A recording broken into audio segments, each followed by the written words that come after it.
Então, gente, shalom a todos. Continuando, então, nossa sequência, né, do estudo a respeito da criação. Hoje nós estamos entrando no capítulo 1, versículo 6 até o versículo 8 do Sefer Bereshit, do livro de Gênesis.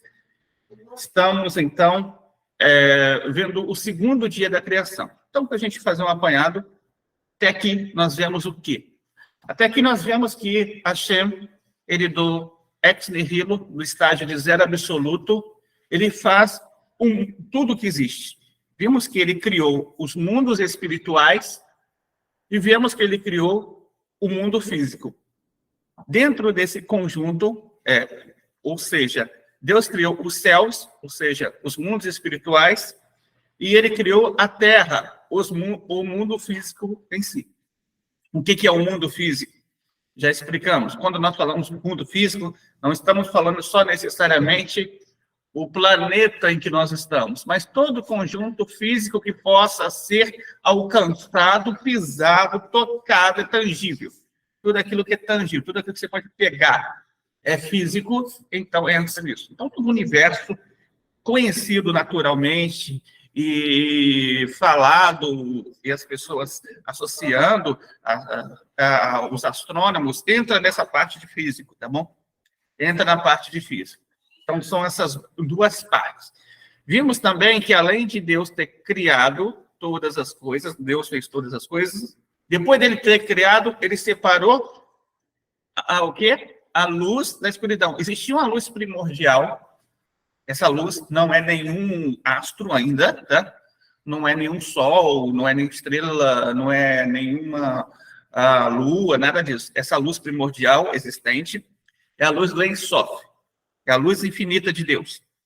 Essa luz infinita do Ein Sof é uma luz que hoje nós encontramos ela onde? Dentro da Torá. É a sabedoria da Torá, é o conhecimento da Torá, é o conhecimento que você pode se conectar com o divino, com o Criador. Então, você traz essa luz para este mundo, inclusive quando você cumpre suas mitzvot, os seus mandamentos, suas 7 leis universais. Quando você cumpre, você traz uma porção, que nós chamamos de centelha, dessa luz. Só que essa luz vai estar muito mais revelada no Olam Abá, ou seja, o mundo vindouro. Quando chegar o Olam Abá, isso vai estar muito mais revelado. E essa luz que foi ocultada quando Adam Marichom, ele prova da fruta, ela teve a necessidade para o mundo físico continuar existindo, ela teve que ser ocultada. Então, necessariamente, essa luz, ela resplandece de novo. E o ser humano vai ter um acesso maior ao nível de santidade que existe dentro das nossas épocas, ou mesmo dentro da era de Mashiach. A era de Mashiach é um período em que vai se elevar o padrão do mundo para chegar no mundo vindouro. É necessário. A gente não pode chegar no mundo vindouro, não, deixa de existir o mundo, eu e você e tudo. Então é preciso passar por épocas, por estágios, por tempos. Isso é para poder equilibrar todo tipo de existência. Vamos lá, agora. Então, vamos entrar no segundo dia da semana.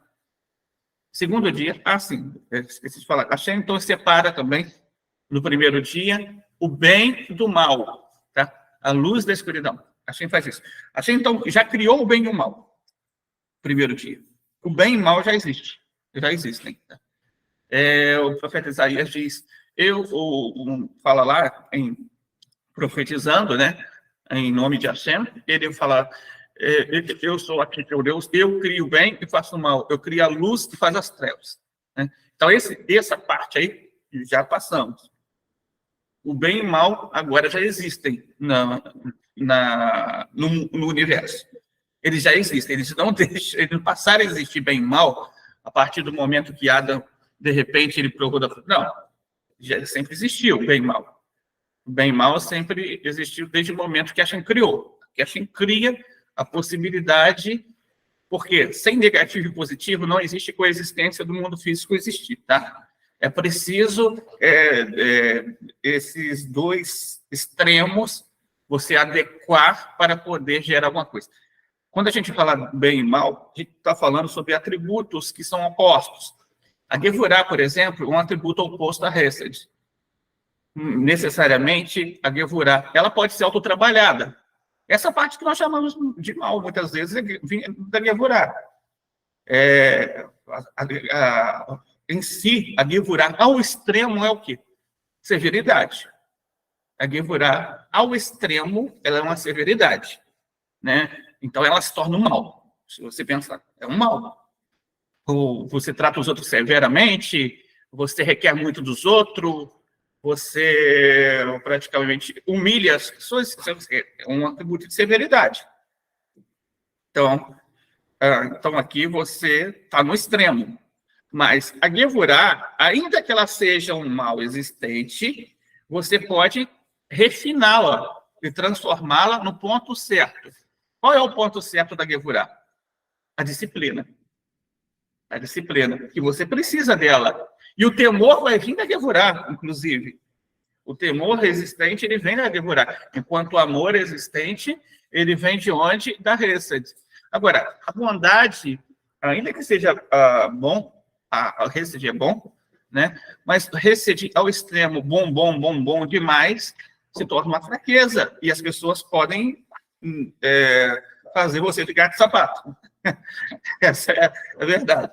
Então, a bondade, ela tem que ser trazida para um ponto de equilíbrio também. Então, para nós entendermos, Hashem é o criador absoluto de tudo. E nós aprendemos, então, na primeira aula, que nós devemos reconhecer a existência, então, disso. Que Hashem é o criador absoluto.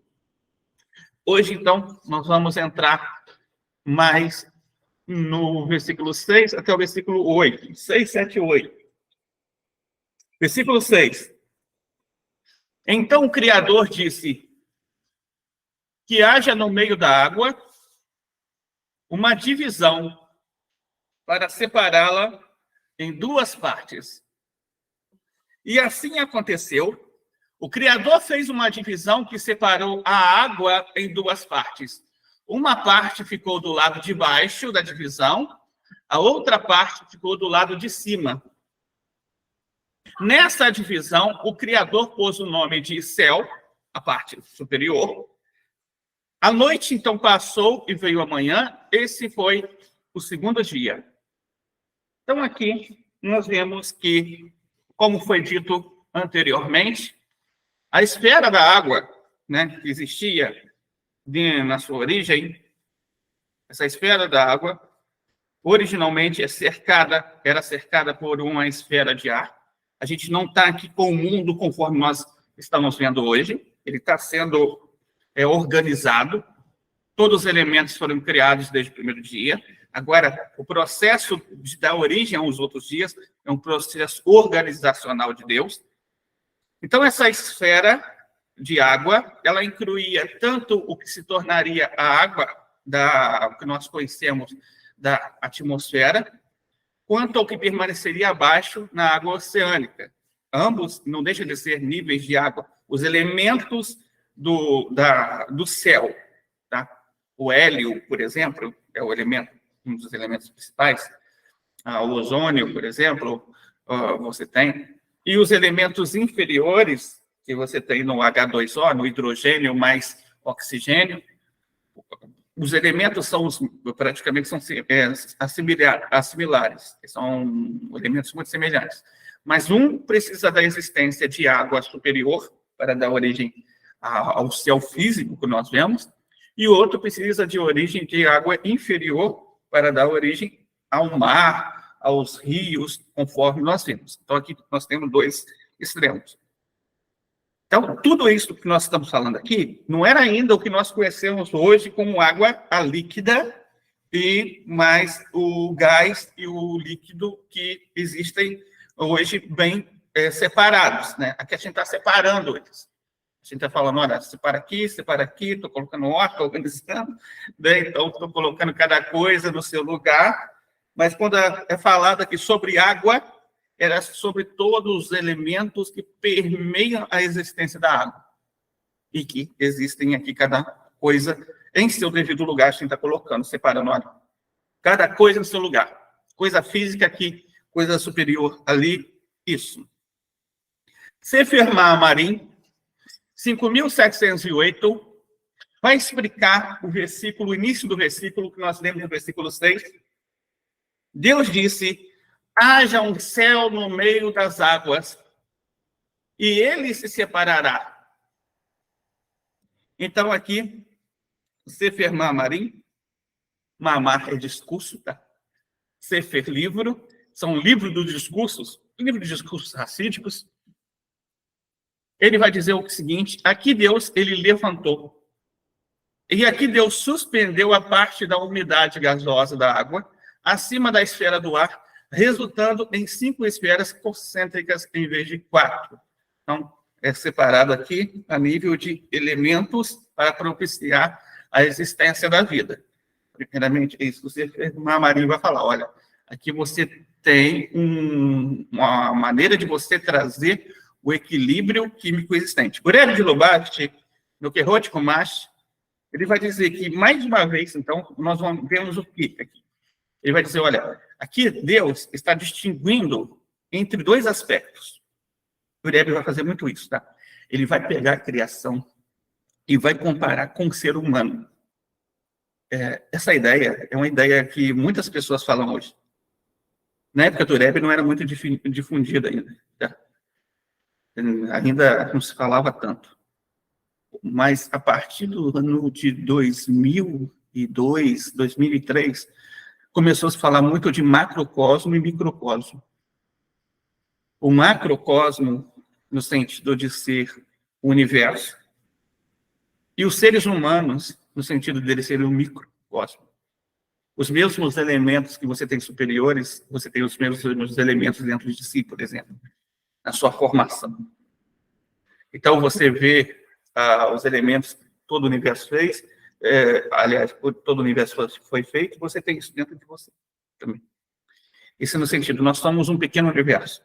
Esse é o sentido. Nós somos um pequeno... Essa ideia não é contra a Torá. Até porque o ser humano é criado da matéria do universo.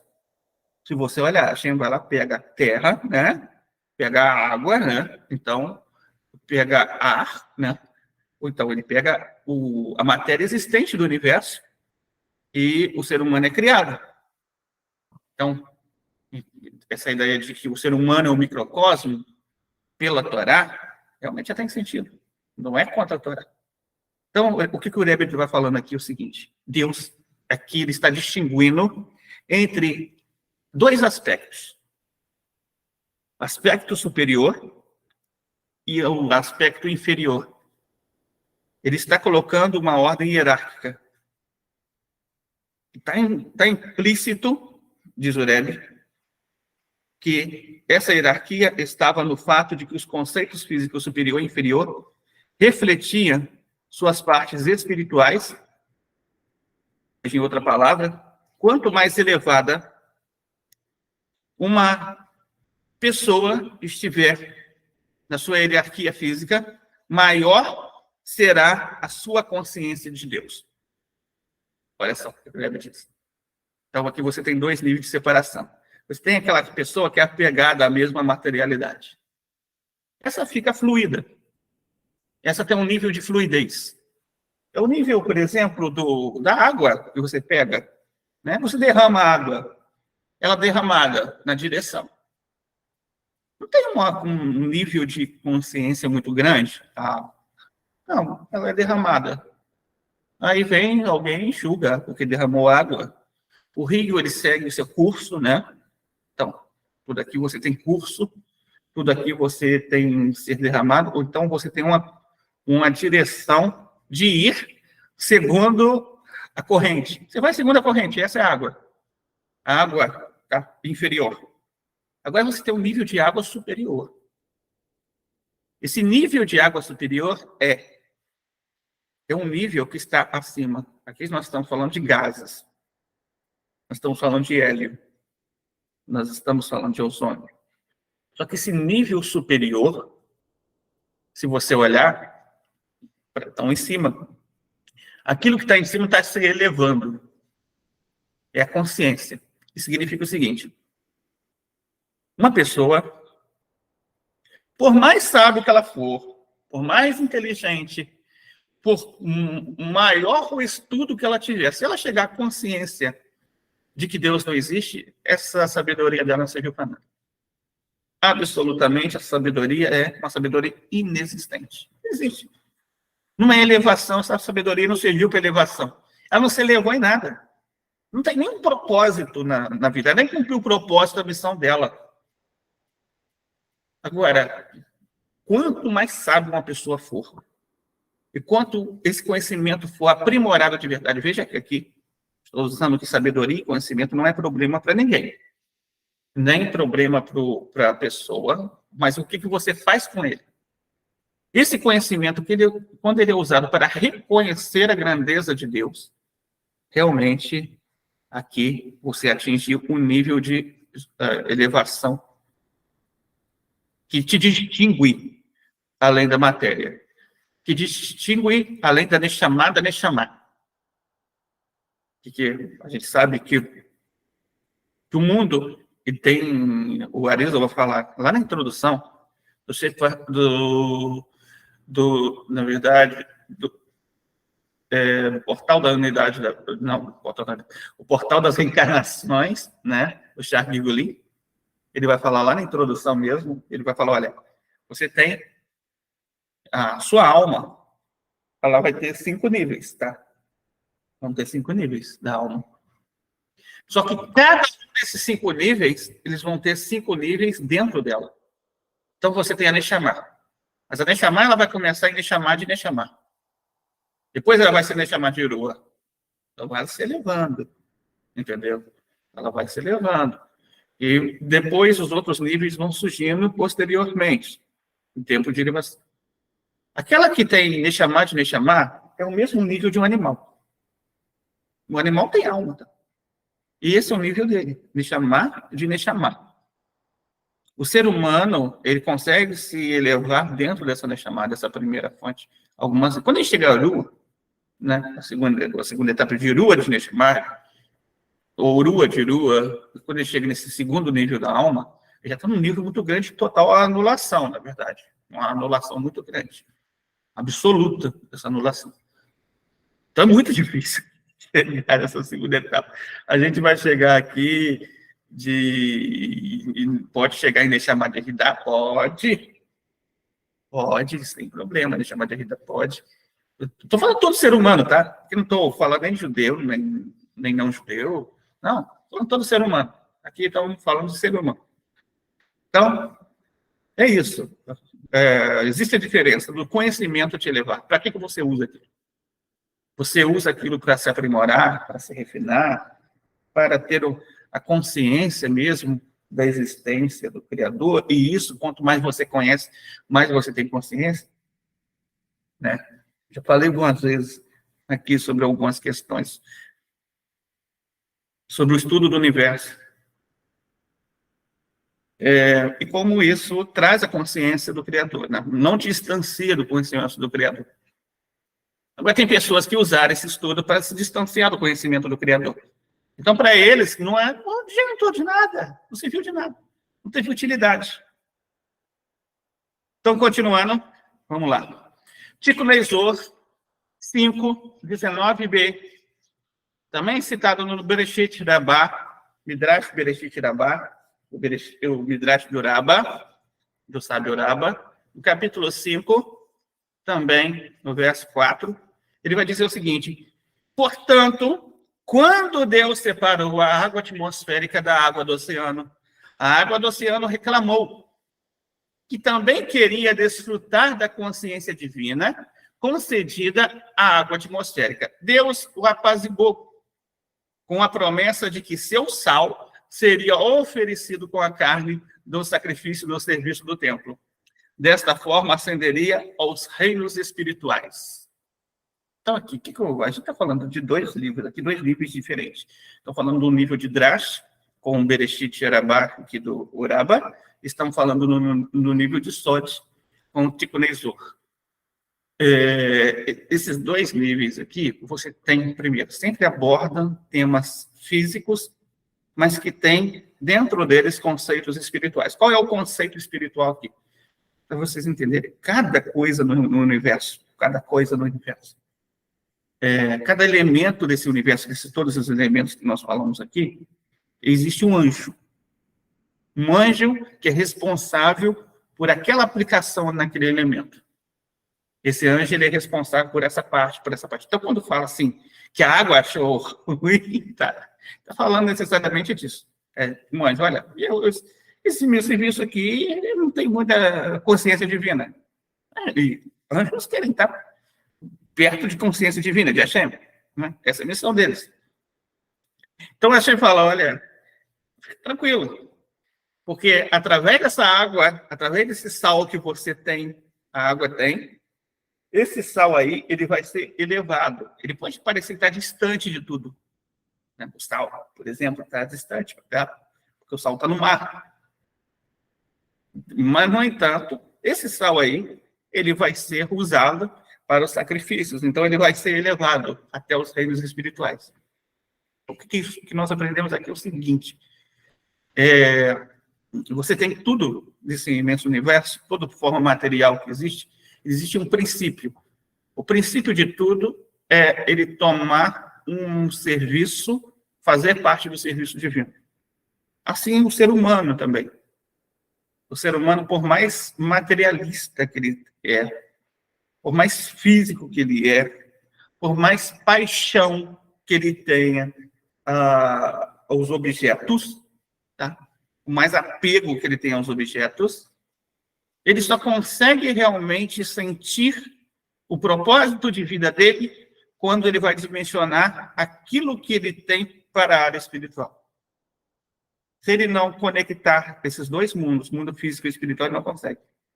Então, a melhor forma dele ser preenchido é pegar, olha, todo o meu princípio de vida é me conectar com o Criador. Todo o meu princípio de vida é estar mais perto de Hashem. Todo o princípio de vida é acreditar em Hashem. Absolutamente. Versículo 7. Vamos entrar agora. Então Deus posicionou o céu e assim separou as águas abaixo do céu das águas acima do céu, e assim foi feito. Então aqui está dizendo o seguinte, que Deus chamou o céu de céu. Lá no Kehot Humash, o Rebbe, então, ele vai trazer um comentário sobre isso. Ele vai dizer aqui que o céu, Shammai, em hebraico, é uma contração das palavras para água suspensa. Que água suspensa é o quê? Samai, com a letra, tá? É o mesmo. Aqui é o Shim ou Sim. O Shim é usado em Shammai.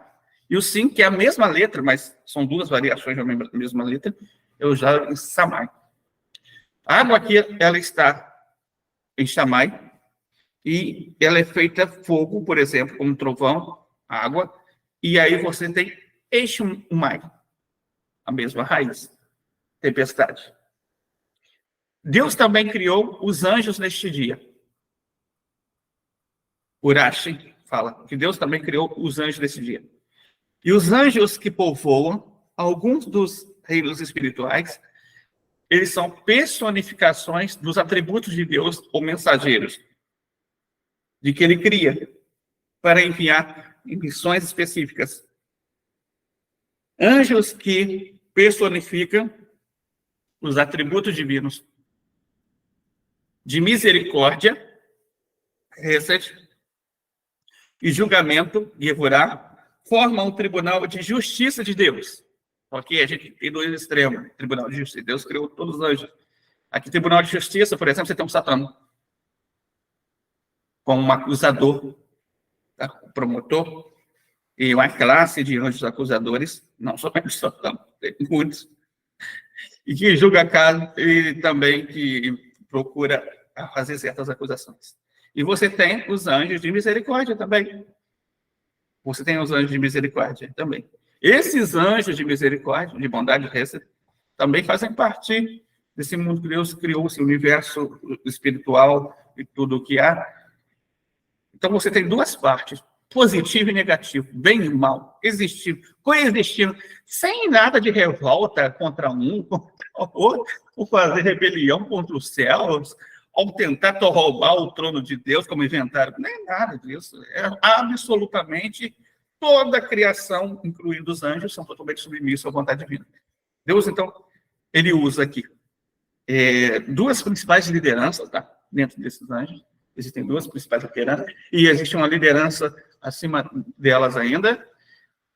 E você tem o Meditate, que é uma liderança acima. A gente não fala o nome dele. Tá bom? É um anjo que a gente não fala o nome dele.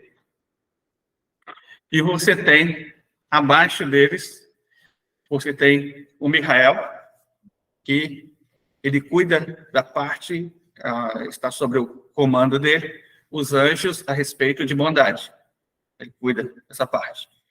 E você tem o Gabriel, que cuida da parte dos anjos a respeito da severidade. O Gabriel. Interessante, gente. Eu vou falar uma coisa para vocês agora. A gente faz o Sechalom. Nós fazemos o Sechalom. O Sechalom Biromav. Né? A gente fala, olha, Hashem que faz a paz nos céus, Hashem faz a paz nos céus. Ou seja, Hashem é o ponto de equilíbrio dos anjos, porque você tem dois extremos aqui. Se Hashem não fosse o equilíbrio de tudo, né? É uma guerra tremenda aqui. Você tem justiça e injustiça, bondade, severidade, você tem tudo aqui. Então, essa música, Você Shalom, significa exatamente isso. Hashem, ele traz o equilíbrio total de tudo. Esse é o conceito de paz. O equilíbrio total, absolutamente, de tudo. Esse é o conceito de paz. Paz é equilíbrio. Tá? Esse é o conceito de paz. Paz não é a ausência de guerra. Pode ser também, porque é um equilíbrio, a ausência de guerra. No entanto, o ponto-chave é o equilíbrio. Que Hashem nos equilibre. É isso que você Shalom pede. Que Hashem nos equilibre. Que Hashem equilibre o nosso mundo, que Hashem equilibre os mundos superiores. Que Hashem dá equilíbrio total. Hashem, absolutamente, é aquele que faz todas as coisas. Então, é isso que nós cantamos no Sechalom. Então, aqui, essa parte, como que ela funciona? De que maneira ela funciona? Você tem os anjos. E cada anjo tem uma responsabilidade, tem uma missão sobre um elemento. Correto? Hashem, ele cria, ele faz todas as coisas. Hashem ordena todas as coisas. Nada acontece sem Hashem. Quando Hashem dá ordem, né, essa ordem, então, vai ser cumprida e implementada naquele específico local como um anjo. Aquela ordem vai se especificar dentro do papel do anjo. Então, Deus, por exemplo, ele vai dar um decreto de Deus nos livre, né? Ele vai dar um decreto de um carro encapotado. Você vai ter um anjo próprio para isso, e vai ocasionar isso. Você tem, por exemplo, um decreto, de repente, você tem um decreto de acontecer uma coisa muito boa, uma cura, você tem um anjo que vai fazer isso chegar. O Criador é o responsável por tudo. Então, a gente não se refere a anjos, nem agradecemos a anjos, nem reconhecemos a anjos, nem adoramos a anjos. Deus nos livre, nem fazemos intermediação em nome de anjos. Deus nos livre, tá? Porque o Criador, absolutamente, é o que ordena todas essas coisas acontecerem. Anjo é apenas um instrumento. É como o machado na mão do lenhador. É apenas um machado, o anjo. Mas a força vem de onde? Do lenhador, que corta a árvore. Então, é assim que funciona. Então, é importante que as pessoas estejam reconhecendo aqui somente Deus. É isso que o Moshe, ele fala aqui. Moshe está no deserto e ele está trazendo essa mensagem da Torá para o povo judeu, como tudo começou. Imagina, o judeu, a revelação da Torá, como tudo começou. Ele está explicando, aqui você tem todos os elementos, você tem tudo isso acontecendo, mas entenda, nós não devemos nem agradecer a anjos, nem ao, por exemplo, agradecer ao sol, à lua, porque são apenas instrumentos na mão do lenhador. O lenhador é Hashem. É o Hashem que faz todas as coisas. A força é dele. Então é somente ele que nós devemos reconhecer. Por que a gente está falando isso? O povo de Israel está do Egito. Lá no Egito você tinha vários tipos de culto, de mais diferentes a criaturas. Então, aqui é uma mensagem que o Moshe Rabbeinu está trazendo. Bereshit Rabba, capítulo 4, 6. Urashi também comenta, lá em Bereshit, no capítulo de número 2, ele vai comentar também, que também neste dia, Deus criou o Gehinnom, um reino espiritual no qual a alma pode ser limpa da impureza espiritual, que acumula através das suas ações cometidas durante suas vidas físicas. Então, esse é o conceito, tá? Bereshit Rabba está falando aqui. O Rabba está trazendo aqui, olha, nesse dia aqui, você tem a origem do Gehinnom. Dentro dessa origem do Gehinnom aqui, na origem do Gehinnom, você vai ter um propósito. Qual é o propósito do Gehinnom? Não é a pessoa sofrer para sempre, eternamente. Não é a pessoa ficar lá por toda eternidade. Não. É essa alma se limpar, voltar ao seu estágio original ao qual ela estava, para poder dar entrada no jardim das almas. Porque não pode entrar num local de luz inacessível, uma luz tão grande de Hashem, tão grande, se a alma ela tiver uma manchinha de impurificação, ela seria cortada para sempre. A luz, por si só, cortaria. Então, é necessário passar por estágios, nós chamamos o Gehinnom, por isso, de lava-jato de Hashem. Esse é o papel do Gehinnom. Esse é o lava-jato de Hashem. É por isso que, muitas vezes, o Gehinnom, em algumas traduções, eles vão traduzir ele como lugar de purgar. E vai ser traduzido muitas vezes até como purgatório. Entendeu? É por isso. Por quê? Porque é um local de limpeza. É um local de você limpar, retirar as manchas. Tratado Brahot 56b, então, ele vai explicar mais um pouquinho sobre o Gehinnom. E vai dizer sobre localização do Gehinnom. Ele vai dizer mais sobre localização do Gehinnom. Onde está o Gehinnom? Ele vai dizer mais, vai dizer ainda sobre o que se tem no Gehinnom. Ele vai dizer isso. Olha, e aí, lá no Tratado Brahot, né, uma Sefer do Brahot, vai estar escrito o seguinte: uma vez que o Gehinnom é um reino espiritual, é apenas alegoricamente que nós falamos da alma descendo. Então, essa ideia de alma descer é uma coisa alegórica, isso não é um fato físico, tá? Para o Gehinnom, ou ascendendo dele na vida após a morte, ou tanto descer quanto subir. Não coloca a direção. É isso que está falando. No entanto, uma vez que as verdades espirituais sempre têm por relatos físicos, o submundo físico subterrâneo reflete algumas características, né, do Gehinnom. Por exemplo, tem características que você tem na Terra, abaixo da nossa Terra aqui, abaixo da nossa camada, de calor. Então, por isso que é associada essa ideia de calor no Gehinnom. Então, não quer dizer que lá tem fogo ou frio. Não. Isso são formas para descrever os elementos emocionais pela qual a alma passa na sua limpeza. Por exemplo, o fato de que o Gehinnom, os pecados incrustados nas cascas da alma, devem ser queimados. O que significa ser queimado? Explica, então, Tratado Brahot.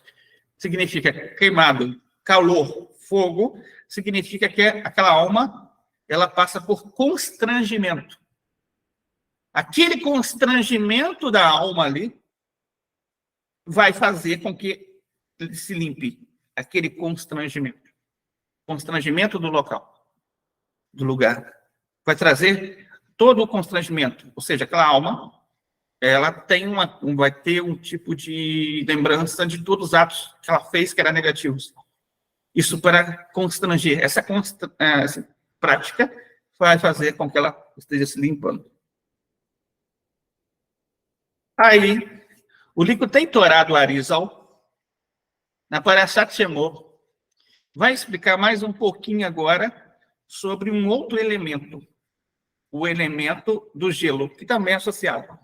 Às vezes a gente fala sobre o Guerrinon tendo gelo e fogo. Gelo, frio, frio extremo. Você pensa em gelo, você pensa no frio extremo. Então, aqui nós estamos falando, já falei que essas questões, desses reflexos físicos, palavras físicas para definir emoções da alma. Então, quando eu falo de gelo, está falando o quê?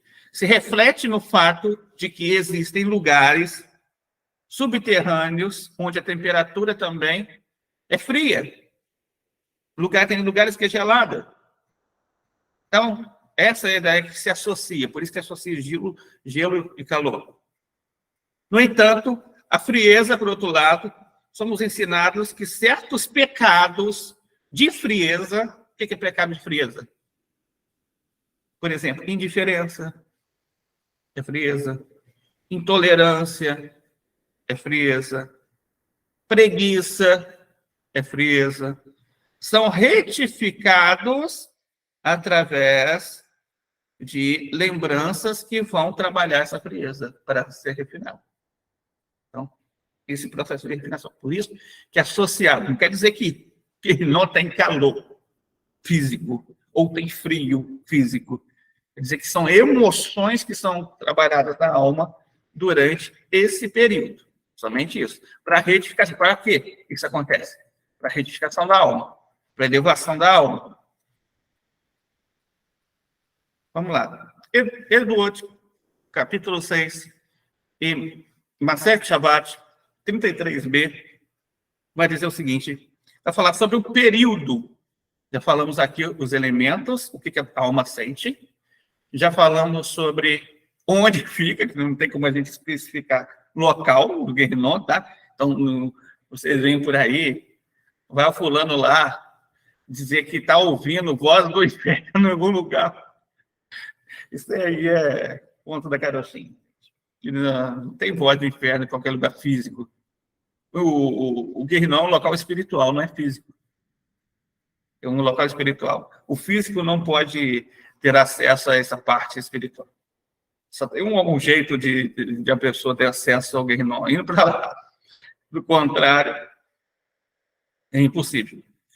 Então, Masechet Shabbat 33b vai dizer que normalmente, Masechet Shabbat vai estar usando a palavra normalmente, no Guerrinon, são suficientes para limpar a alma dos efeitos dos pecados cometidos durante a sua vida e corpo, o período de 12 meses. Então, esse é o máximo. A gente está falando um período mais...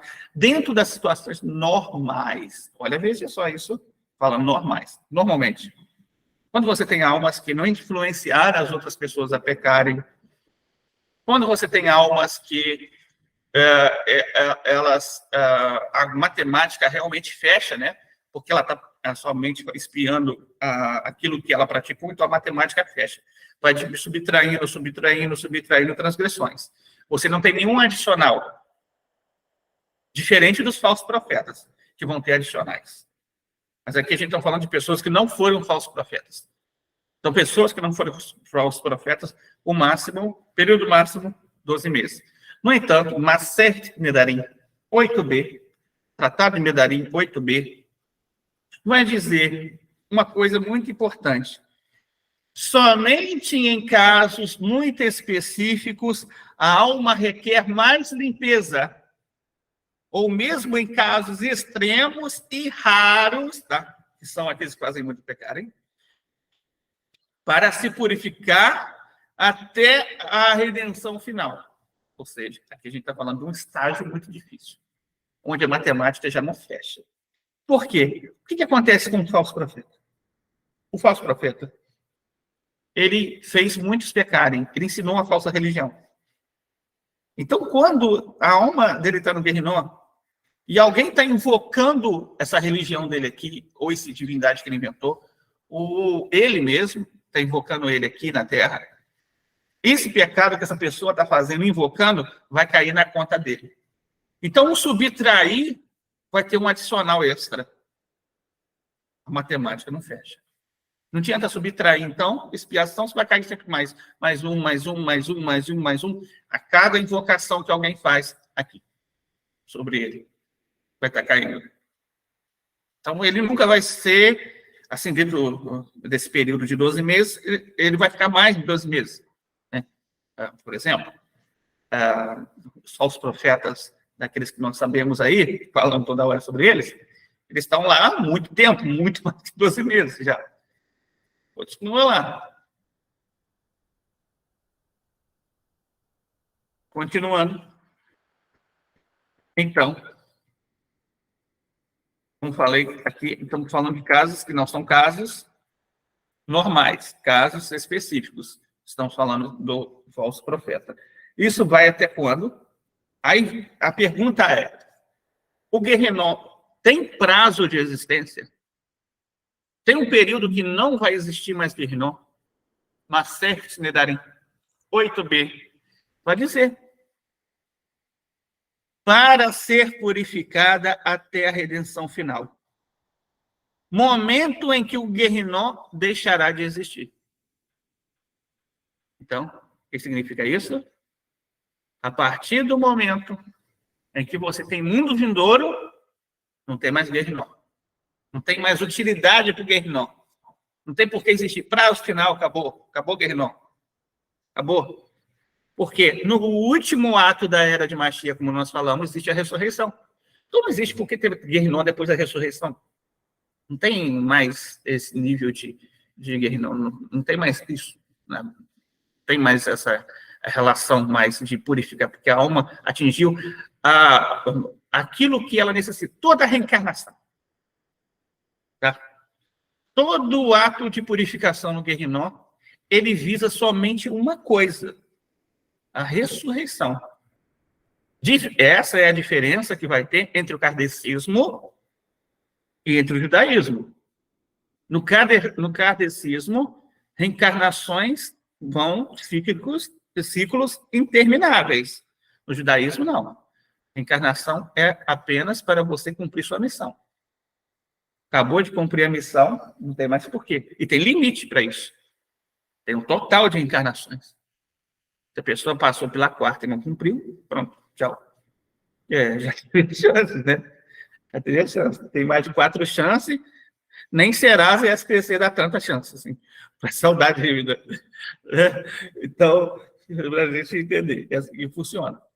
Legal. Estou falando aqui, eu falei de muita coisa. Eu falei de Guerrinó, que é severidade, né? De um jeito, é uma severidade. Eu falei também de atos de elevação, que é bondade. Eu falei sobre anjos, que representa esses extremos, né? E que todos são criados e regidos por Deus. Deus é o criador absoluto deles. Deus é aquele que ordena todas as coisas, nada existe sem Deus. Então, tudo existe aqui, bem e mal, severidade e bondade, Gevurah e Hesed, todos esses extremos aqui existem, com um poder central, que é Hashem, esse poder central, que faz que tudo isso ocorra. Daqui, então, nós vamos aprender o seguinte ponto. Vou falar para vocês. A lição prática que a gente vai tirar aqui, segundo ponto, é que você aprendeu ontem que você deve reconhecer a existência de Deus. Só que esse reconhecimento da existência de Deus, ele não está completo até que você reconheça que também Deus é uno e único. E ele faz todas as coisas. Ou seja, não adianta a pessoa reconhecer que existe um Deus. Ela tem que reconhecer como Deus se revela na Torá. Pela Torá, devemos reconhecer a pura unidade e indivisibilidade de Deus.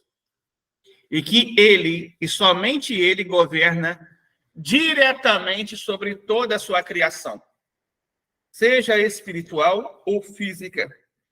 Isso também é conhecido como aceitar o jugo dos céus. Então, o que é aceitar o jugo dos céus? Receber o reinado de Deus sobre a sua vida. Então, aqui nós aprendemos, primeiro, todo ser humano é ordenado a reconhecer que Deus é um único.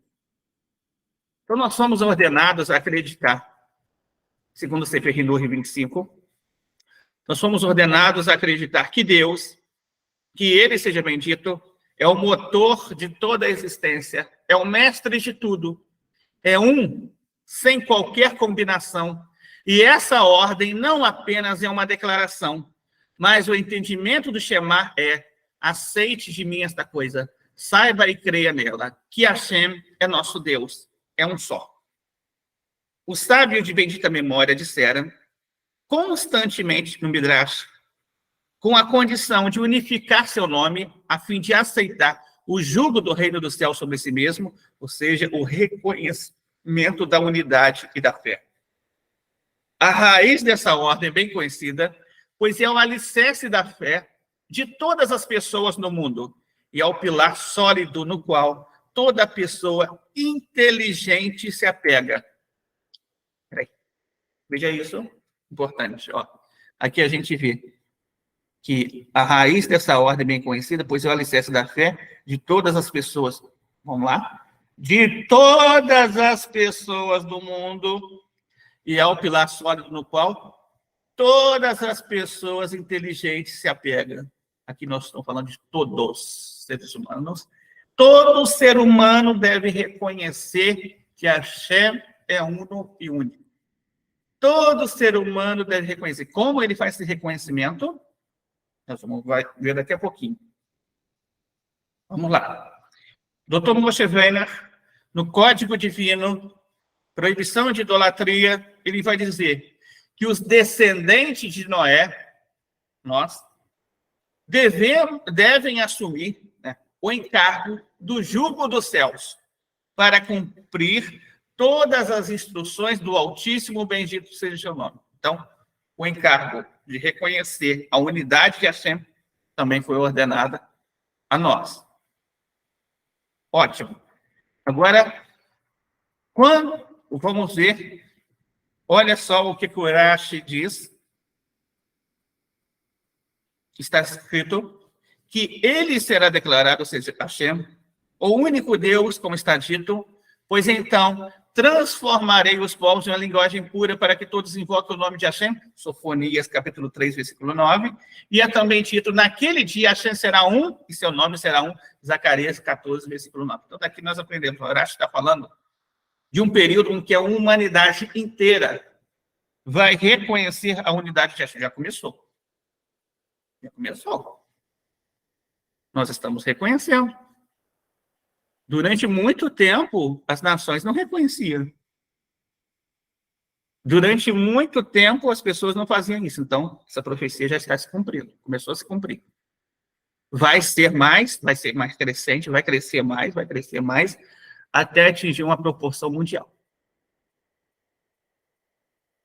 Vamos lá, então. Ver como que esse reconhecimento é feito. Então, está escrito no livro, o Rebbe vai trazer uma fonte aqui, do Ridá, um sábio, e o Rebbe aqui ele vai dizer, essa fonte está registrada no livro do Rebbe chamado Para Aperfeiçoar o Mundo, em parte 4, capítulo 1, página 152, e ele vai trazer a explicação do Ridá. Por que um Benoa deve fazer o chamado? E quando um Benoa faz o chamado? Está escrito, o Ridá explica, eu disse ao gentil, ou seja, ao não-judeu, que se aproximou de mim para me contar sua crença.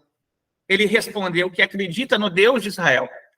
Eu examinei isso e me pareceu que era assim. Eu disse a ele, se for assim, diga o versículo, Shema Israel, ouça Israel, Hashem Elokeinu, Hashem Echad, pela manhã e à noite. Cumpra os mandamentos de Noé e tenha cuidado de não adorar nenhum parceiro de Deus, de qualquer forma, creia apenas na unidade absoluta de Deus. Ele, então, aceitou isso e disse que oraria apenas ao Deus de Israel. O Rebbe fala, por que Ridá influenciou o gentil a acreditar na sua unidade absoluta de Hashem primeiro, e só então o instruiu a cumprir cuidadosamente os mandamentos de Noé? Vamos entender isso por meio da declaração do Midrash. Midrash, lá em Yoritá 20, está escrito: você não terá outros deuses diante de mim. Por que isso foi dito? Porque Deus primeiro disse, eu sou Hashem, seu Deus. Isso é comparável a um rei que entrou em um país, os seus servos disseram a ele, faça decreto sobre eles. Ele respondeu a eles, somente quando eles aceitarem minha soberania sobre eles mesmos, poderei fazer decreto sobre eles. Pois, se eles não aceitarem minha soberania, eles também não aceitarão meus decretos. O mesmo ocorre em relação à obrigação dos judeus influenciar os não-judeus. Deve-se primeiro ensinar aos gentios, aos não-judeus, a aceitarem a soberania divina e só então encorajá-los a seguir em detalhes o código de Noé. Então, o primeiro passo é reconhecer a unidade de Deus e reconhecer que Deus é absoluto, que tudo que existe, seja bem e mal, justiça e injustiça, rico, pobre, feliz e infeliz, todos os conceitos que existem são regidos por Deus. Tudo, tudo, tudo. O que isso me ensina? Isso me ensina o seguinte, que em toda e qualquer situação, você deve se voltar especialmente para Deus, para o Criador. Toda e qualquer situação, você deve falar com aquele que rege todas as coisas, pois aquele que rege todas as coisas, ele pode mudar as coisas. Se você está vivendo um período difícil, que não é muito bom, que não é muito positivo, que é negativo, é um período de severidade que foi feito por Deus. Mas Deus, aquilo que ele faz, ele pode mudar. Deus pode fazer uma coisa diferente da outra. Pode. Se você se conectar diretamente com ele, crendo que ele é o único, e dizendo a ele, Hashem, por favor, eu preciso que isso seja resolvido na minha vida. E você se aplicar no seu auto-refinamento, porque toda coisa que vem sobre nós é porque, de repente, a gente, não sei, um pequeno traço de detalhe ali, que a gente fez, acabou trazendo. Então, o que a gente faz? Se aperfeiçoa, cumpre mais os mitzvot, cumpre mais os mandamentos, se dedica mais, recita mais salmos, faz techuvá, fala com Hashem, pede perdão a Hashem, retifica aquele erro, faz atos de bondade, espalha mais bondade, porque você espalhando mais bondade, você vai trazer mais bondade para esse mundo. Você age com bondade, Hesed desce para esse mundo, decreto de Hesed, tá? A bondade. Então, você pode fazer com que isso esteja recaindo sobre a sua vida também. E isso pode ser mudado. Então, esse é o aprimoramento.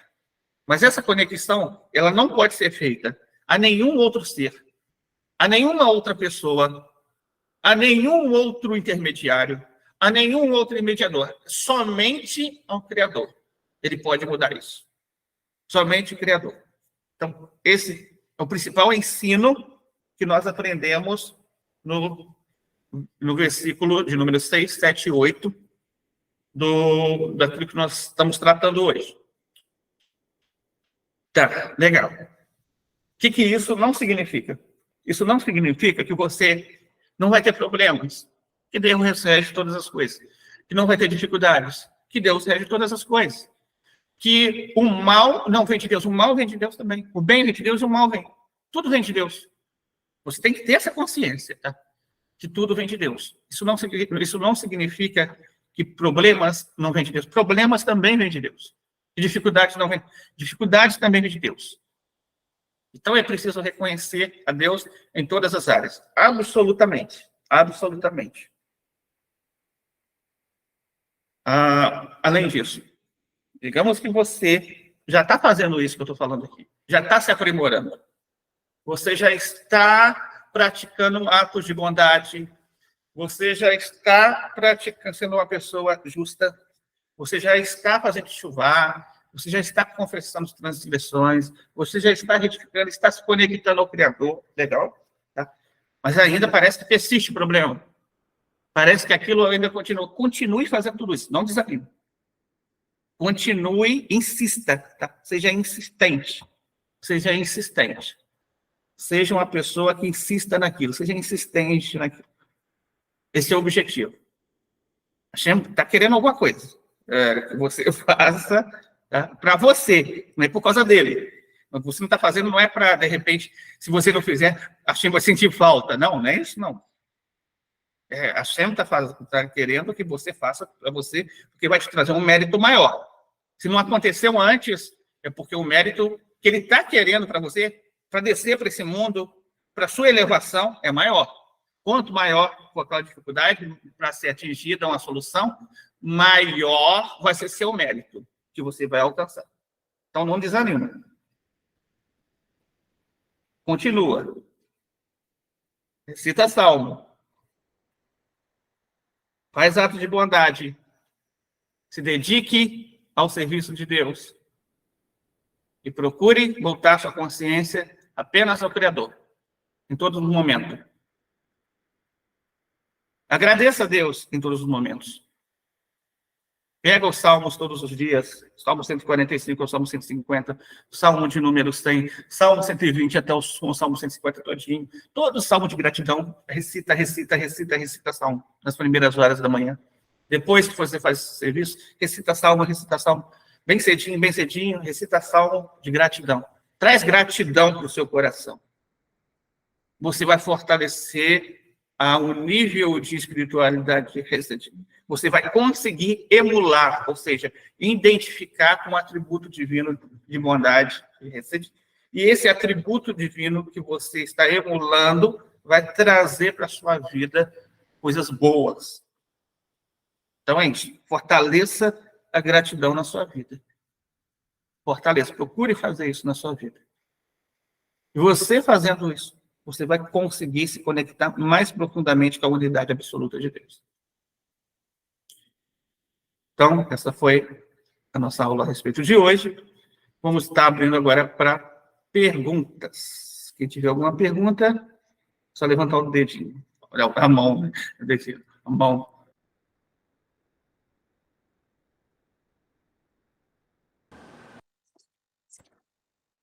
Patrícia, pode falar. Bom dia, Moré, bom dia a todos. Eu nem sei que turma é essa, Moré, mas eu fiquei na aula e eu gostei. Mas que turma é essa? Qual é a classe de estudo que eu... Não, esse daqui é para todos, entendeu? Ah, tá. Tá, mas eu tenho uma pergunta. Quando a gente está vivenciando, que o senhor falou que os atos de bondade trazem mais atos de bondade, né? Para a Terra, não foi isso? Foi. Melhora a condição, né, de vida aqui, né, de todo mundo. E é uma pergunta, assim, especificamente para a minha vida. Eu, perante a empresa que eu trabalho, eu estou passando por momentos, assim, bem difíceis e falta de compreensão dos sócios. Eu me encontro num quadro de doença que eu preciso de um tratamento. Como que eu faço, Moré, para atrair atos de bondade comigo dessas pessoas? Seria fazendo atos de bondade? Eu nem sei se a pergunta é pertinente, tá? Sim, tudo bem. Mas... Você vai atrair atos de bondade divinos, tá? Uhum. Dentro desses atos de bondade divino sobre a sua vida, pode ser que essas pessoas vão ser influenciadas dentro do livre-arbítrio que elas têm para estar dedicando uma mudança de comportamento em relação a você. Lembrando, é o seguinte, e Patrícia, assim quando a gente conhece o monoteísmo, conhece a fé judaica, a gente tem um contato muito grande com a luz, entendeu? A luz, quando ela é muito, mas muito, muito grande mesmo, ela à primeira vista, ela pode prejudicar a gente da maneira física, por exemplo. Quando você pega muita luz, está num lugar escuro e pega um reflexo de muita luz, você parece que fica com Cego, o tipo, né? né? O olho, ele fica como se tudo embaçado, não é Aham. verdade? De É, primeiro. Então, é exatamente isso que acontece conosco, quando a gente chega, a gente vai passando por uma limpeza de cascas, que é necessário entendi. para a remoção passar por esses momentos. Mas por mais difícil que sejam esses momentos, tá? É aquilo que eu falei, continua insistindo nos atos de bondade, que você vai conseguir trazer luz e solução para isso. Obrigada, Moré. De nada, Patrícia. Geraldo, É, bom dia, Maria.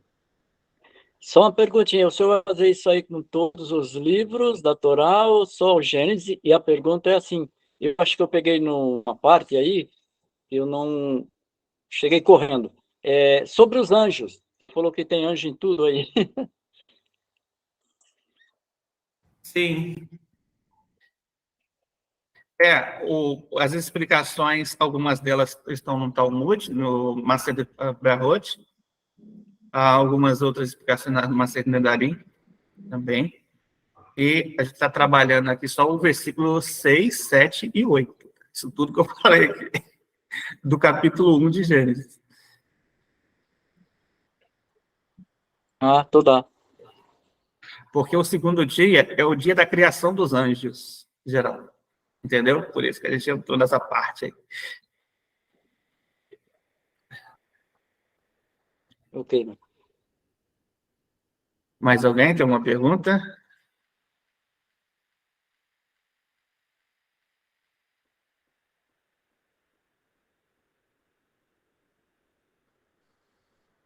Oi, Geraldo, pode falar. Mais uma vez eu atrapalhando, é assim, eu vi a dona Patrícia falando aí, a situação dela, né, e eu acho que eu não devia nem falar, talvez eu atrapalhe o senhor aí, mas assim, eu vi uma explicação, não lembro se é cabalista, que ele diz assim, no caso, não é, que tem aquela tal da lei da atração, que, por exemplo, lá no serviço dela, se tem uma pessoa que prejudica ela, que tem um... Quem prejudica tem atitudes negativas, tem uma energia negativa, isso é lógico. Então, a pessoa, por exemplo, tem alguém que prejudica ela lá de alguma forma, ela ficar pensando nas boas coisas que essa pessoa faz. Isso vai fazer com que a pessoa tenha, sinta simpatia por ela. Eu vi isso aí, está correto? Sim, sim. Olhar para o lado positivo. Pode É, ajudar a atrair. eu agradeço, seu Geraldo, aí. Eu tive uma instrução do Moré há um tempo, que ele me explicou uma história sobre a vara nas mãos de Deus, né? E eu estava muito aborrecida com essas pessoas, uma pessoa em específico que estava me prejudicando muito, agora menos, mas ainda está bem difícil.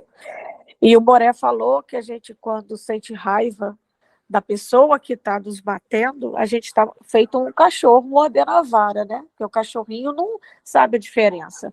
Quando a gente bate, eu nunca bati em cachorro com vara, mas eu acredito que se eu fosse bater no meu cachorro, ele ia morder a vara, porque ele não tem consciência, né? E aí, nossa, esse aconselhamento mudou minha vida, porque eu passei a rezar por eles todos os dias, principalmente por esse específico, né?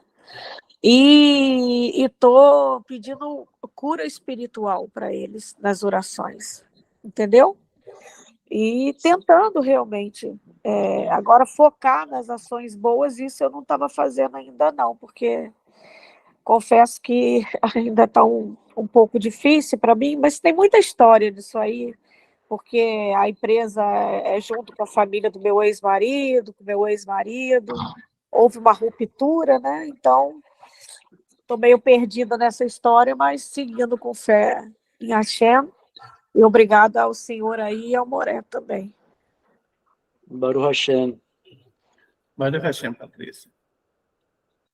Terezinha, pode falar.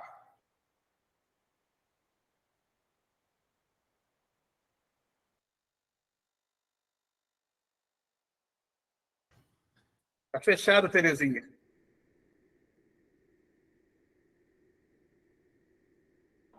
Eu estou caminhando que eu vou buscar minha neta, mas eu preciso falar. Eu estou indo. Fica falhado que a internet sumiu, mas a ação sabe de tudo. É assim, é um testemunho. A minha sobrinha, ela nunca me ligou, tinha o WhatsApp dela, mas ela, de vez em quando, ela dizia, tia, vou aparecer por aí. Aí ela começou a falar no WhatsApp comigo, tia, eu preciso da sua ajuda. O meu marido teve um acidente e, através do acidente que ele fechou o carro, foi para o hospital e descobriram que ele estava com câncer na cabeça. Aí fizeram a cirurgia, tudo.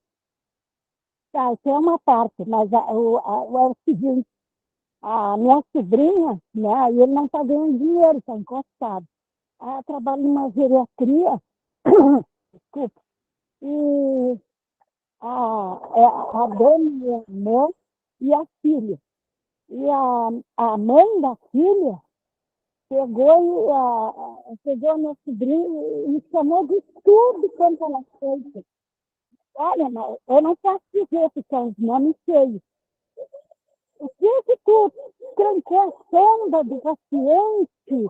Tá entupida. Acho lindo, mas eu acho que já vem, porque tem outro plantão, alguém não lavou e foi entupindo. Agora não consegui. Não, porque não sei o quê, porque não sei o quê. E essa senhora, mãe da filha, que as duas são donas, ela foi acostumada a ofender, esculhambar, esculachar as pessoas. Tem uma lá que diz assim, olha, Andréia, tá minha sobrinha, há 20 anos que eu trabalho aqui. Ela sempre me tratou como um cachorro. Aí a minha sobrinha disse, tia, o que eu faço? Reza aí por mim. Aí eu disse, Andréia, o que tu fez quando ela falou isso aí? Aí eu disse, tia, quando ela me chamou de tudo isso aí, eu peguei e fui no encontro dela e abracei ela. Fiquei quieta ali. Aí quando eu soltei ela me olhou e ficou em silêncio. Eu disse, Andréia, você fez a coisa mais linda desse mundo. Meu Deus, está muito feliz contigo. Porque a gente só precisa esquecer aquele amor. Eu, quando eu tinha essa idade, tantas coisas que me aconteceu, eu só tinha amor. Eu levava um presentinho, eu abraçava. Aí depois dizia, não sei por que eu só estava tão burra, ignorante, não gostava de ti. Agora eu gosto de ti, eu vou confessar para ti. Continua assim, André. A tua barroca por mim que eu acho que eu vou ir para a rua. Ela vai me botar para a rua, eu não posso ir para a rua, porque eu ganhei bem lá. E agora o Alex está com câncer, eu estou desesperada aqui. Não sei se ela vai me botar para a rua, e eu peço para ir. As minhas colegas que estão também na justiça, não vai. Não vai ainda. Espera a resposta de Deus. Me dá o nome dela, a idade dela, porque aí não pode botar pessoas no salmo, né? Então a gente mesmo rezar para os idólatras. Comecei, mas se não tem noção, gente, o salmo dessa senhora é lindíssimo. Eu me apaixonei. Ela tem 64. Aí eu comecei a rezar o salmo dela. E aí a minha sobrinha disse para mim, tia, você levar uma compra lá, porque eu estava fazendo faculdade, assistente, a tia, olha, a mulher que foi bem, minha filha veio para mim e pediu desculpa pela mãe dela. Para ver, gente, o amor. Eu nem sei se eu tiver uma pessoa que tem raiva, não é bom a gente olhar para os olhos dela. Mas depois, leva uma flor. Irmão, o amor, ele se quer para Deus. Eu sempre dei para Deus. Se olhar para Deus, Deus vai te dizer, dê amor. Pessoal com raiva, dê amor. E tem que ter recursos coração, que se tiver com raiva lá no fundo, e levar uma coisinha, ouro, água, Deus, ele fez nós em amor. E é isso que eu queria dizer. E muito obrigada. Estou chegando na escolinha para pegar meu neto.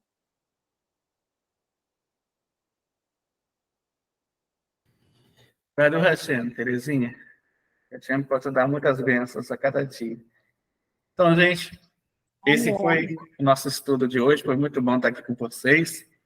Amanhã tem mais. Após o serviço da manhã, a gente tem amanhã. Vamos falar do terceiro dia da criação. Então, que a Hashem possa dar muitas bênçãos a todos. Hoje, 5 horas da tarde, nós temos o serviço da tarde. 7 horas da noite, temos a disciplina Introdução à Torá Oral. 8 horas da noite, temos a disciplina Avodá. 9 horas da noite, temos a disciplina Dinim. Amém. Shalom. Ô, Moré, um momentinho. Essas disciplinas são cursos ou é para todo mundo? Essa disciplina é cada um na que está matriculado. Tá bom, obrigada.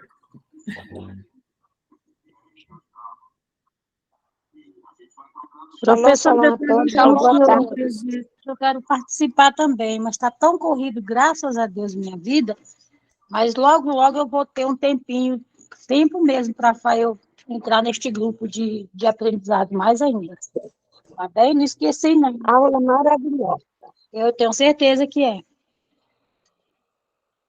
Então tá, pessoal. Até mais tarde. Shalom.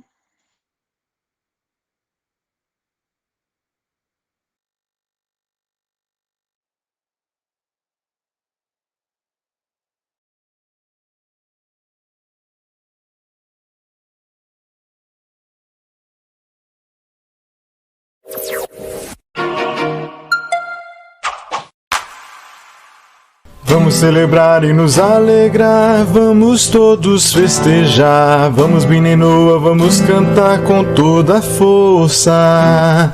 Vamos celebrar e nos alegrar, vamos todos festejar, vamos Binenoa, vamos cantar com toda a força. Foi o Eterno que me fez assim, eu sou Binenoa, sou feliz. Foi o Eterno que me fez assim, sou Binenoa, sou feliz. Ai, ai, ai, foi o Eterno que me fez assim, eu sou Binenoa, sou feliz. Foi o Eterno que me fez assim, sou Binenoa, sou feliz. Vamos celebrar e nos alegrar, vamos todos festejar, vamos Binenoa, vamos cantar com toda a força. Vamos celebrar e nos alegrar, vamos todos festejar, vamos Binenoa, vamos cantar com toda a força. Ai, ai, ai, foi o Eterno que me fez assim, eu sou Binenoa, sou feliz. Foi o Eterno que me fez assim, sou Binenoa, sou feliz. Ai, ai, ai, foi o Eterno que me fez assim, eu sou Binenoa, sou feliz. Foi o Eterno que me fez assim, sou Binenoa, sou feliz. Sou Binenoa, sou feliz. Sou Binenoa, sou feliz.